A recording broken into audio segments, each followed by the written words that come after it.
in the 97 rodio se mali Singi. Da sam imao crnu kožu mislili bi da je Bigi. Od malena slušao rap i nisam bio prepun love, ali sad opišem ovo ko da živim svoje snove.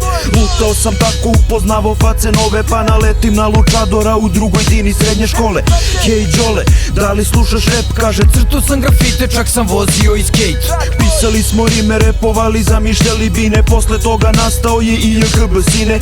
Nije bilo šanse da se prestane sa time, jer umesto krvi u venama teku samo rime. U studiju kod Blejda počelo se gruva jako, zato klizimo po bitu kao da je led i staklo. I hvala ovom repu jer sam upoznao sebe, uz to shvatio sam koliko pravi ljudi oko mene vrede. 4 popodne, 8.5.97. Back in the 97. Ovo su početci, stigli smo na scenu, ljudi traže novu pesmu, dobro je sve u svemu. 4 popodne, 8.5.97.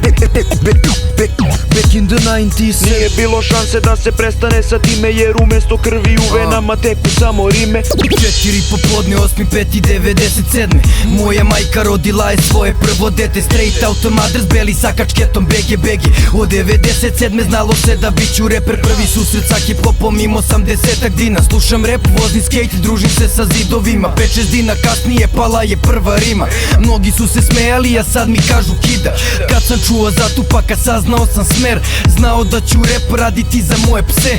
Malo posle toga upoznao rap kolegu danas. Radimo album, tada maštali smo pesmu. JKB smo stvorili 2017. Dvoglavi je orao u studiju, rap radi se. Ovo su početci jer tek stigli smo na scenu. Ljudi traže novu pesmu, dobro je sve u svemu. 4 popodne, 8.5.97. Back in the 97. Ovo su početci, stigli smo na scenu. Ljudi traže novu pesmu, dobro je sve u svemu. 4 popodne, 8.5.97.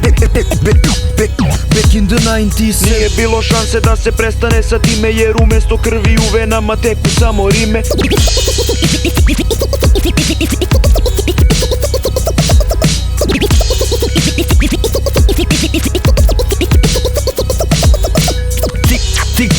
Stigli smo na scenu, stigli smo na scenu, stigli smo na scenu, stigli smo na scenu.